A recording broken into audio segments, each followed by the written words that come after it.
I got interviewed by actually a great guy. I didn't know him too well, but I got to know him because it was the longest interview I've ever done in my life. Joe Rogan, a good guy. And it's, it's quite something, and we had some other things really important. And I said, we're going to get this stuff done. And my people came to me, sir, we could cancel our evening event.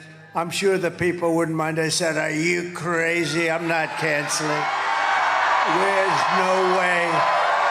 I'm not canceling. There's no way. We never even... So I apologize, but it's all about winning. We got to win, and we did some things today that will help us win. I think we did a lot of taping, a lot of this, a lot of that, a lot of everything. So, yeah, we got to talk about the Joe Rogan and Donald Trump podcast because it has been long awaited. We have waited for this for forever. We've watched Joe Rogan go from, no, I'm not having Trump on the show, to maybe, to actually, I do want to ask him, I think he said, I do want to ask him what it's like, to finally be there, to finally be in office. So it is official. It is here. And I want to show you guys this really quick before we dive into it. Actually, let me mute this. I took two things that Yeah, see, I figured that was going to happen. This interview is at just over 11 million views currently at the 12-hour mark. 11 million views. That is insane. Insane. And the number is probably slightly higher than that because, for content creators, we have a back end that we can see, analytics and things like that. And typically the view number on the back end is slightly higher than the view number that actually shows. So it's probably slightly higher than 11 million. But even if we just took it on its face, 11 million in 12 hours is a crazy, crazy number. I mean, we're talking over 20 million views in 24 hours. 24 hours, over 20 million views. Insane. Insane numbers. But let's hop into a couple of these clips because obviously this interview was 3 hours long, so I'm not going to show you the entire thing. But there are some clips. I've got, probably 6 of them that I want to get into. This first one is them talking about the media obsession with Trump, and Trump asked Joe Rogan to, let him know why that is. And Joe Rogan's answer is absolutely hilarious. With that being said, let's dive in. So I always got more publicity than other people, and it wasn't like I was trying. In fact, I don't know exactly why. Maybe you can tell me why. Oh, I could definitely tell you. You said a lot of wild shit. Maybe. Maybe you said a lot of wild shit, and then CNN, in all their brilliance, by highlighting your wild shit, made you much more popular. Yeah. And they boosted you in the polls because people were tired of someone talking in this bullshit, pre-prepared politician lingo. And even if they didn't agree with you, they at least knew whoever that guy is, that's him. That's really him. Yeah. When you see certain people talk, certain people in the public eye, you don't know who they are. You have no idea who they are. It's very difficult to know. You see them in conversations. They have these pre-planned answers. They say everything. It's very rehearsed. You never get to the meat of it. One of the beautiful things about you is that you freeball. Like you get out and you do these huge events, and you're just talking and you're making. We've highlighted you on the show many times when you did this Biden impression where he's walking around, he doesn't know what he's doing. It's funny. It's stand up. It's funny stuff. But it's like. And you were making fun of Elon one time. You were doing an Elon impression. It's great. You have comedic instincts. Like when you said to Hillary, you'd be in jail. It's great timing. Yeah. But it's that kind of stuff was unheard of as a politician. No one had done that. And I think it's funny. You need at least the attitude of a comedian when you're doing this business. This is a very dangerous business. First of all, it's a very tough business. It's the most dangerous business. It's the most, well, for a job? Yes. I mean, other than going to war and being a firefighter or being a cop, it's the most dangerous business. It's the most dangerous. Being president is the most dangerous. Especially you. I mean, much more you so. haven't even got to the election. There's been 2 assassination attempts, and they've brushed those out of the news like it was nothing. Yeah, they'd rather not talk about them. Imagine if there was assassination attempts on Biden, how hard people would be attacking the right, how they would be trying to get guns taken away from people. They would try to ramp up gun laws. They would try to figure out some way to blame you. If there was attacks on, if Biden got shot in the ear, we would have never heard the end of it. But That is true. We wouldn't have heard the end of it. But the media basically kind of swept it under the rug, right? Whatever, it happened. Cool, move on. Next, kind of deal. But I agree. Being the president of the United States is one of the most dangerous jobs. I mean, think about all of the countries that don't like us. I mean, even if you want to think about Trump himself, I mean, there's already been 2 attempts on his life. There's been reports that there are groups that are actively basically hunting this man, and trying to take him out. That is insane. That's like people actively hunting you, looking for any crack to exploit in your, defense and your protection. That's insane. And if you really think about it, it's really, really insane when you think about the fact that Trump has to go undefeated in these attempts. The people going after him only have to win once. Like it's crazy when you actually stop to think about it, because Trump can't take a loss, because that means his life. He has to go undefeated in all of these attempts, while the people who are attempting it, they can take loss after loss after loss. All they need is one win. Doesn't matter. Their losses don't matter. Doesn't matter. So, yeah. In this next clip, he talks about RFK Jr. And somebody recently came to him because of RFK Jr. Check it out. Do you have anyone that is pressuring you to not work with him? Have there been people not that are work with reaching who? RFK Jr.? Yes. Yes, I would imagine, because financially he could put a dent. I would say that, and I think in many ways they've done a good job. In many ways they've done a bad job. But I would say that the Big Pharma wasn't thrilled when they heard that, I've actually always gotten along very well with him. I've known Big Pharma trying to weasel their way in, but I'm really excited about this combination, this group of individuals, Elon, RFK Jr., right, and obviously Trump, because it brings a lot more to the table. RFK Jr. with his Make America Healthy Again. I'm all for that. I used to work out heavily myself. I need to get back into working out. Goodness gracious. Haven't worked out in quite a long time, but I'm going to get back into it because, obviously it's important. We've all heard the saying, health is wealth, right? So yeah, I 1000% love that, that group, and Elon, obviously, with his intelligence. I mean, boy, I can't wait. I cannot wait. Another topic of discussion during this interview was the JFK files, and Trump peeked at them once, but check out what they had to say about it. One of the things that I wanted to talk to you about is the JFK files. And one of the things that you said was that if they showed you what they showed me, this was your quote, you wouldn't want people to know it either. So I opened them up partially. I was met with, from good people. I mean, good people. People that were well-meaning. Mike Pompeo was one of them. He's a good person. They called me. They said, "Sir, would rather have you not." And I did open them, but I was asked by some people not to open them. There's a Martin Luther King file too, by the way, that they'd like to see. I don't know if you know, but there is that.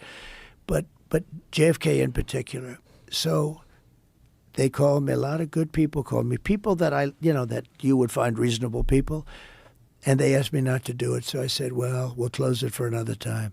But if I win, I'm going to open them up. I'm just going to open enough. Why time didn't is you good. open it up the first time? Because though? a lot of what times, was the hesitation, though? Addresses, people that are still living.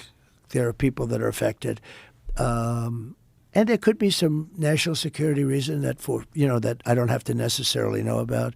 But some very good, talented people asked me not to do it. I opened it up, and then they said, "Would it be possible for us to do that a different day?" How much of it did you read into? I think it's going to be just fine to open it. Let me put it that way. I think it's fine. It's going to be time. It's a cleansing. It's really a cleansing. So I'm going to do it. I'm going to do it immediately, almost immediately upon entering office. Well, the thing, when people look at it from the outside and you sort of imagine what could be a reason why they would not release those files, it would be there's people that were implicated in the assassination. Yeah. Well, when there are living people, you generally tend not to want to do it. When people are still living. Living people that formerly worked for the government. And living people that were somehow involved in it, and you tend not to do that. But it's time to open them. I can't tell you whether or not they're going to find anything of interest. And I did partially open. I think I've opened 50%, but I was asked not to do it, and I thought that was a reasonable ask. But now I'm going to. And I know some people may say, well, Trump didn't open it. Why wouldn't he? And my thing with a lot of this stuff, because when I sit and I listen to Trump and I look back on some of the things that he did or some of the things that he didn't do, in this case, obviously, one thing that he didn't do was release the JFK files. I put myself in his shoes because it's easy to play, Monday morning quarterback after the fact. It's easy, what's the saying? Hindsight is always 20/20. Obviously, it's easy to look back on a situation and say, oh yeah, man, we should have did this. We should have done that. I would have done this. But when you're in the moment, it's different. So you have to be honest about it. And put yourself in his shoes. You've never been a politician, right? You've only been in DC. You never stayed in DC. Okay. This is your first time. You're a business person. You didn't truly expect to win. You were serious about running, but you didn't truly expect to win. But then all of a sudden, you won, and now you're here. You're walking into the White House, and it's this person and that person, and this person over here is this person over here. This person's coming to you for this recommendation. They're asking you about this. They're telling you need to do this, and blah, blah, blah, blah. It's just coming at you at 1,000 miles an hour. And now you have these folks saying, we think this is probably a terrible idea. You probably shouldn't do that for X, Y, and Z reason, whatever. I'd probably say, all right, whatever. Okay, I've got 1,000 other things to do anyway. Let me go knock this stuff out anyway. This is a lot to read, so I'm probably not going to read all this right now anyway. So yeah, I agree. I'll put it to the side for now. And then you just kind of forget about it because there's 1,000 things to do and you're still new and you're trying to figure all this out. So yeah, if I were in Trump's shoes, I probably would have made the same decision. But obviously, now that he's had that experience, now that he's been there before, now that he knows the ins and outs, the good, the bad, the ugly, where all the skeletons are hidden, now he's about to go in there like a bull in the china shop. Oh, the RFK file, release it. MLK file, which is interesting. I'm happy that he mentioned that because I think that could help him get some brownie points in the election. But, the MLK files, release those too, release it. I like it. I don't knock him for that because I've seen people knock him for some of his past decisions. And it's if you were in his shoes, you probably would have done the exact same thing if you're being honest with yourself about it. Of course, we can look back and say, should have did this, should have did that, but that's easy. Put yourself in his shoes, not being a politician and everything that I explained earlier. It's different. In this clip,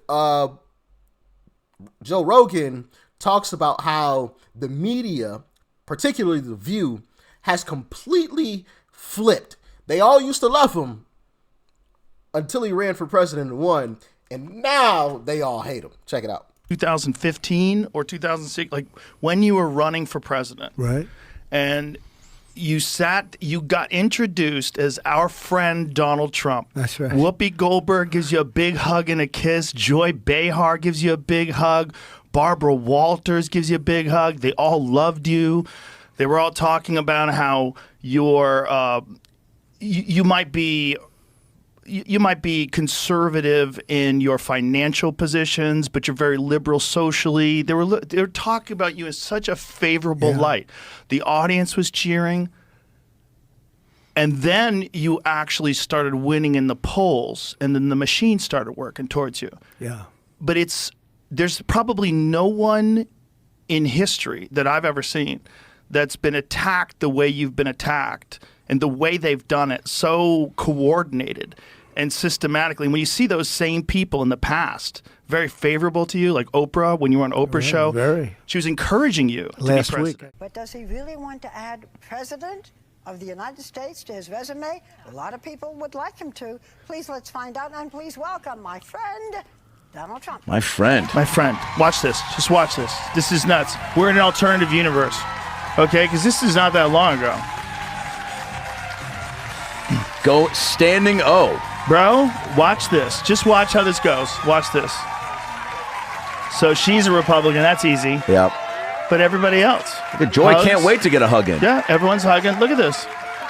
Look at this. Kisses, hugs, kisses to Whoopi. Everybody hugs and kisses. Even Joy Behar hugs Even and Joy kisses. Behar hugs and kisses. See? Now watch this. So I'm going to take you at your word that you have not decided yet when you're going to run, but you're thinking about it, and you've expressed some of your views, which are controversial and in many ways, but not to her.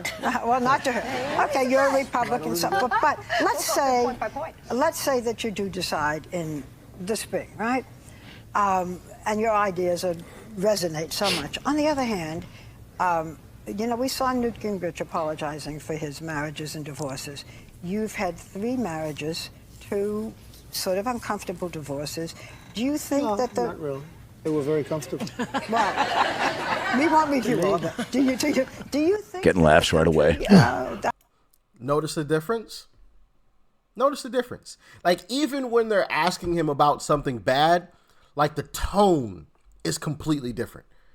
The tone is way, way different. Joy Behar was sitting there smiling ear to ear when he said that. Now she would scroll, oh, you're such a terrible person. Like, what? Anyway, this is probably one of the last clips. Actually, we'll do one more. We'll do one more after this. In this clip, they talk about, well, no, we'll end it with this one because this video is already pretty long. Joe Rogan in this clip talks about the Republican Party being completely different, and I 1000% agree. We're the rebels. The rebels are Republicans now. They're like, you want to Yeah, be I a never thought of rebel, it you that want way. to I be think punk you're right. rock, you want to like Yeah. buck the system. You're a conservative now. That's how crazy. And then the liberals are now pro silencing criticism. They're pro censorship online. They're talking They about come after regulating free speech and they're regulating the First Amendment. It's bananas to watch. Joe, they come after their political opponent. Well, they I do. got more guys. I always say, I kid, but I'm not kidding. I've been investigated more than Alphonse Capone. He was the meanest of them all. He'd kill you in 2 seconds if he didn't like you, right? I've been under investigation more than Alphonse Capone, only because it's political opponent stuff. And I've won. I won the big case in Florida. I'm winning the other stuff. You win, but you know what they did? They did something that's only done in third world countries. They came after their political opponent. Yes. I could have put crooked Hillary in jail. Well, not only that, but they're weaponizing it by saying that that's what you're going to do once you get in office. Isn't it by great? ignoring what they're doing right now. It's crazy. I heard it. Somebody was defending me today. They said, no, they say that's what you're doing to him. They're going, he's going to put us in jail. He's going to invest. That's what you're That's doing. what you're doing to him. Yeah. A lot of people say, will you do that? Will you do that to him, to them, if you win? The presidency has tremendous power. I could have put crooked Hillary I in respected jail. that you didn't because didn't. what you said was it would be bad for the country. I suspect. Notice he didn't really answer it. I suspect that he will. I think Trump has learned his lesson. Playing Mr. Nice Guy doesn't get you anywhere. It doesn't get you any brownie points. It doesn't get you, any type of, good favor, because they're going to turn, as soon as you turn your back, they're going to stab you in it. Doesn't matter. They're all about power, and they're all about taking control. And if you stand in that way, if you stand in their way, they're going to poke you in the back. That's just the fact. So I think he's learned his lesson. And I think that's why he didn't directly say, that he was going to go after them. But I have a strong feeling that he will. And it'll be the right decision. Because there are some criminal politicians in this country today that need to be prosecuted, that need to stand trial. I'm not saying unfairly, right? Just toss them in jail. No, not like that, right? But there's evidence of crimes from these politicians. They need to stand trial for those crimes. And if found guilty, which they are guilty from everything that I've seen, they need to be thrown in prison. Simple and plain. And we all know some of the big ones. We probably thinking of some of the same names. That's facts. That's facts. Which also, gives even more credence to they're definitely criminals. The fact that we all are thinking of the same names, that speaks for itself, right? That speaks for itself. I ain't even say any names. Y'all let me know in the comment section. Who y'all thinking? I guarantee you, it's a lot of the same folks. But yeah, man, I think it's going to be necessary. Because one, if we win massively, that's obviously going to send a message. But then also, if these people pay for their crimes, that's going to send a message as well. It's over. It's done. No more of this political BS crap. This country is going to be ran the way that it's supposed to be ran. Simple and plain. No more getting away with this stuff just because you're a Democrat, you have a D next to your name. Absolutely not. Absolutely not. And I could go into a whole spiel, but honestly, I think that's why a lot of Democrats all just stick together. But that's just my assumption. They know what they're guilty of, and that they don't want to be the one that somebody goes after, right? The justice system goes after. So they just group together and, oh, yes, the massa, don't go after me. Don't go after me. Look, I'm with you, kind of deal. But that's just my assumption. What do y'all think? Let me know. The interview that broke the internet. Y'all stay safe out there. Peace and love. I'm out.